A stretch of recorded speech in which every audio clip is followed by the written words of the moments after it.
Hello student, class 12th। मैं विनायक पांडे, आपका जो है मैथमेटिक्स टीचर। आज जो हम आपको समझाने चल रहे हैं वह चैप्टर है आव्यूह।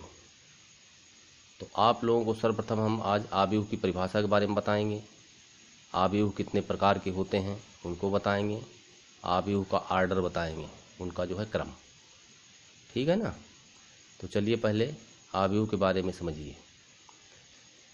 यमन संख्याओं के एक निकाय को, मतलब कुल हमारे पास हैं कितनी संख्याएं, यमन संख्याएं। जैसे मान लो 12 संख्याएं हैं, तो 12 संख्याओं का हमें एक ऐसा सिस्टम बनाना है, एक ऐसा निकाय बनाना है जिनको कि हम यम क्रॉस यन के रूप में जो है रख सकें, यम क्रॉस यन के रूप में। जैसे 12 का मतलब 3 गुणे 4, तो 3 पंक्ति में या 4 स्तंभ के रूप में रख सकें। ठीक है ना।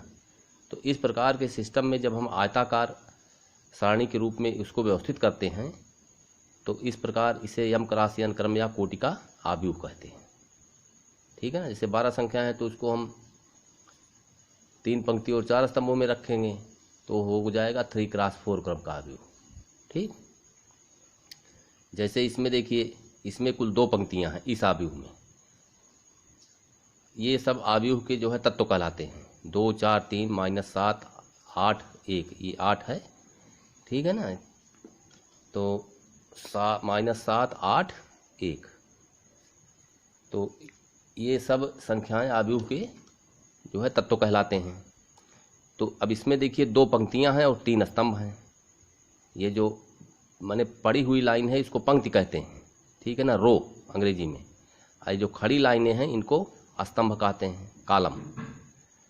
तो पहले हम जो है रो की संख्या लेते हैं, तब स्तंभों की संख्या लेते हैं। इसको ध्यान देना। ये पंक्तियों की संख्या है 2 और ये स्तंभों की संख्या है 3। तो हो गया आपका जो है 2 क्रॉस 3 क्रम का एक आव्यूह। ठीक है ना। अब ये देखिए, ये एक आयताकार सारणी के रूप में रखा गया है। ठीक है ना। तो वही इसकी परिभाषा है कि यमन संख्याओं के एक निकाय को यम पंक्तियों तथा यन स्तंभों में आयताकार सारणी के रूप में व्यवस्थित करने को यम क्रॉस यन क्रम या कोटि का आव्यूह कहते हैं। ठीक है ना। अब दूसरा उदाहरण देखो। अब ये तो बहुत बड़ा आव्यूह है, ये जो है यम क्रॉस यन कोटि का आव्यूह है। इसमें कुल ऐसे ऐसे यम पंक्तियां हैं। इस तरह से कुल कितनी पंक्तियां हैं, यम पंक्तियां। और ऐसे ऐसे ये सब जो है कितने स्तंभ हैं, यन स्तंभ हैं। तो है हमारा यम क्रॉस यन की जो है कोटि का आव्यूह हुआ। ठीक है ना। अब किसी आव्यूह को हम शॉर्ट फॉर्म में भी व्यक्त करते हैं। पहले मैंने उसका तरीका समझिए, शॉर्ट फॉर्म में कैसे व्यक्त करते हैं। जैसे मान लीजिए ये एक आव्यूह है, ये सब इसके आव्यूह के तत्व हैं A11 A12 A13 A21 A22 A23 A31 A32 A33। इसमें 3 पंक्तियां हैं और ये 3 स्तंभ। तो ये 3 क्रॉस 3 क्रम का आव्यूह हुआ आपका। ठीक है ना। अब इसमें कोई भी तत्व हम AIJ लेते हैं, इसमें कोई भी तत्व अगर हम AIJ लेंगे तो I क्या है, उसकी पंक्ति की संख्या, J क्या है, स्तंभ की संख्या। तो व्यापक रूप में आव्यूह A को हम निम्न प्रकार से भी व्यक्त कर सकते हैं, A बराबर AIJ। ठीक है ना। अब चूंकि इसमें 3 पंक्ति और 3 स्तंभ हैं तो इसको हमने 3 क्रॉस 3 कर दिया है। तो अब जैसे इस तत्व के लिए ये क्या है, A23, तो इसकी और इसकी तुलना करोगे तो ये I के स्थान पर 2 है और J के स्थान पर 3 है। मतलब यह दूसरी पंक्ति और तीसरे स्तंभ का तत्व है। यह पहली पंक्ति है, यह दूसरी पंक्ति है, दूसरी पंक्ति और यह तीसरा स्तंभ है। तो दूसरी पंक्ति और तीसरे स्तंभ का ये तत्व है। ठीक है। अब देखो आव्यूहों के प्रकार। आव्यूहों के प्रकार में नंबर 1 है क्षैतिज आव्यूह। जिस आव्यूह में पंक्तियों की संख्या स्तंभों की संख्या से कम हो उसे क्षैतिज आव्यूह कहते हैं। पंक्तियों की संख्या स्तंभों की संख्या से कम हो। जैसे ऐसा आव्यूह जिसमें 1 पंक्ति हो 3 स्तंभ हो, या 2 पंक्ति हो 3 स्तंभ हो, या 3 पंक्ति हो 4 स्तंभ हो, तो ऐसे आव्यूहों को हम क्षैतिज आव्यूह कहते हैं। उदाहरण के लिए हम आपको समझा रहे हैं। जैसे ये आव्यूह है, अब इसमें 2 पंक्तियां हैं और ये 3 स्तंभ हैं। ठीक है ना। तो ये है पंक्तियों की संख्या कम है, स्तंभों की संख्या ज़्यादा है, तो ये हुआ क्षैतिज आव्यूह। अब नंबर 2 ऊर्ध्वाधर आव्यूह। चलिए, जिस आव्यूह में पंक्तियों की संख्या स्तंभों की संख्या से अधिक हो उसे ऊर्ध्वाधर आव्यूह कहते हैं। अब इसमें पंक्तियों की संख्या 3 है, स्तंभों की संख्या केवल 2 है, तो यह आव्यूह ऊर्ध्वाधर आव्यूह हुआ। ठीक है ना, पंक्तियों की संख्या ज़्यादा है, 1 पंक्ति 2 पंक्ति 3 पंक्ति, स्तंभ 2 ही हैं, तो वह आव्यूह जिसमें पंक्तियों की संख्या स्तंभों की संख्या से अधिक हो उसे ऊर्ध्वाधर आव्यूह कहते हैं। अब वर्ग आव्यूह। चलिए, तीसरा, जिस आव्यूह में पंक्तियों तथा स्तंभों की संख्या बराबर हो, अर्थात m बराबर n, जैसे 2 क्रॉस 2 क्रम का आव्यूह है, 3 क्रॉस 3 क्रम का आव्यूह है, ऐसे आव्यूह को हम वर्ग आव्यूह कहते हैं। जैसे इसमें 2 पंक्ति हैं 2 स्तंभ हैं, इसमें 3 पंक्तियां हैं 3 स्तंभ हैं। ठीक है। नंबर 4 पंक्ति आव्यूह। देखिए, जिस आव्यूह में केवल एक पंक्ति हो उसे पंक्ति आव्यूह कहते हैं। एक पंक्ति का मतलब कि सिर्फ एक ही पंक्ति हो, स्तंभ चाहे 1 हो चाहे 2 हो चाहे 3 हो। ठीक है ना, जैसे इसमें केवल एक पंक्ति है, इस आव्यूह में भी एक पंक्ति है, तो ऐसे आव्यूहों को हम पंक्ति आव्यूह कहते हैं। और ठीक ऐसे स्तंभ आव्यूह होता है, जिसमें केवल एक स्तंभ हो जिस आव्यूह में, उसे स्तंभ आव्यूह कहते हैं। ठीक। नंबर 6 है शून्य या रिक्त आव्यूह। जिस आव्यूह का प्रत्येक तत्व शून्य हो उसे शून्य आव्यूह कहते हैं। जैसे ये आव्यूह है ना, ये आव्यूह जो है कैसा आव्यूह है, ये इसी प्रकार का आव्यूह है जो है पंक्ति आव्यूह, लेकिन इसके प्रत्येक तत्व शून्य है। तो ये हुआ 0 1 गुणे 3 ऑर्डर का, या 0 1 गुणे 3 जो है ऑर्डर का। ठीक है ना, ये इसमें 3 पंक्ति हैं 2 स्तंभ हैं, तो ये हुआ 0 3 क्रॉस 2 ऑर्डर का मैट्रिक्स। इसके सारे तत्व शून्य है, तो ये शून्य आव्यूह हो गया। ठीक बच्चों, अब चलिए अगला नंबर 7 मुख्य विकर्ण समझिए। मुख्य विकर्ण,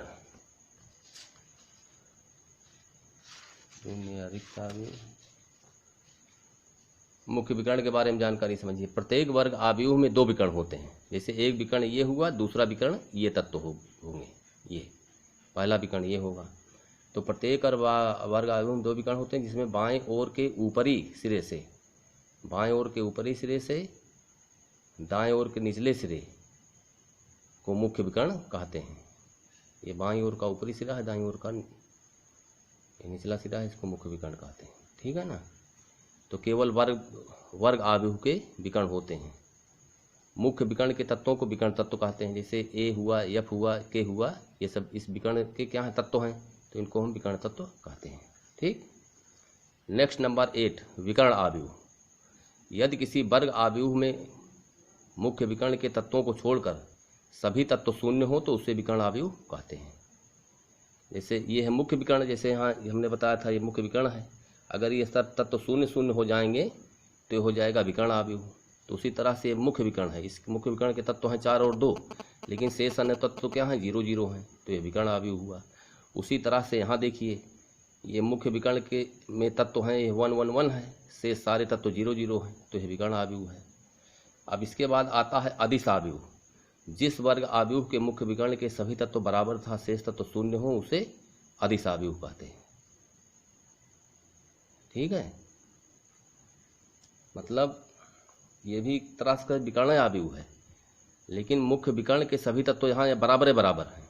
जैसे इसमें अलग अलग हैं, हाँ, जैसे ये भी आपका इसके सभी तत्व बराबर हैं, तो ये भी अदिश आव्यूह होगा। ये भी इसमें सारे तत्व 1 1 1 हैं। उसी तरह से जिस वर्ग आव्यूह के मुख्य विकर्ण के सभी तत्व बराबर हैं, जैसे 3 यहाँ है 3 यहाँ है, तो ये अदिश आव्यूह हुआ। इसके सभी तत्व बराबर हैं, के यहाँ है, तो ये अदिश आव्यूह हुआ। ठीक है। उसके बाद अगला नंबर ऊपरी त्रिभुजीय आव्यूह,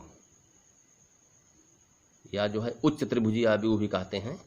तो किसी वर्ग आव्यूह ए बराबर ए आई जे, ए बराबर ए आई जे में सारे तत्व आ जाएंगे। जैसे पहला तत्व होगा A1 1, पहली पंक्ति, और दूसरे स्तंभ का तत्व होगा A1 2। तो जिसके तत्व ए आई जे बराबर 0, ए आई जे बराबर क्या हो, 0, जबकि आई इज ग्रेटर दैन जे, माने आई का मान जे से बड़ा हो, यानी स्तंभों की संख्या पंक्तियों की संख्या का मान स्तंभों की संख्या के मान से अधिक हो। जैसे यह तत्व 0 है, तो यह दूसरी पंक्ति और पहले स्तंभ का तत्व है, तो 2 क्या है, 1 से बड़ा है, तो वही कह रहा है आई इज़ ग्रेटर दैन जे, जो आई इज़ ग्रेटर दैन जे। ठीक है ना। ये भी पहली पंक्ति, ये जो है तीसरी पंक्ति और पहले स्तंभ का है। तो तीसरी पंक्ति पहला स्तंभ यानी 3 1 से बड़ा है। ठीक है ना। उसी तरह से ये 0 के लिए ये तीसरी पंक्ति और दूसरे स्तंभ का तत्व है, 3 जो है 2 से बड़ा है। तो इस प्रकार के आव्यूह को हम ऊपरी त्रिभुजीय आव्यूह कहते हैं। अब इसके बाद चलो निम्न त्रिभुजीय आव्यूह। बिल्कुल इसी तरह से परिभाषा इसकी भी है कि किसी वर्ग आव्यूह ए बराबर ए आई जे जिसके तत्व ए आई जे बराबर 0 हो, जबकि आई इज लेस देन जे इसमें है। इसमें आई इज ग्रेटर देन जे था, इसमें आई इज लेस देन जे, माने पंक्तियों की संख्या स्तंभों की संख्या से कम हो। उन तत्वों के लिए जिनमें पंक्तियों की संख्या का मान कम हो, स्तंभों की संख्या हो, तो वे सारे तत्व जिसमें शून्य हो वह जो है निम्न त्रिभुजीय आव्यूह कहलाता है। उदाहरण के लिए ये 0 है तो ये पहली पंक्ति है और दूसरा स्तंभ है। पंक्ति तो है पहली का मतलब 1, स्तंभ है 2, यानी 1 का मान 2 से कम है। तो इस प्रकार से ऐसे आव्यूह को हम निम्न त्रिभुजीय आव्यूह कहते हैं। तो इस वीडियो में बस इतना ही। कल के वीडियो में हम आव्यूहों के कुछ मुख्य गुणों को आपको समझाएंगे। Thank you.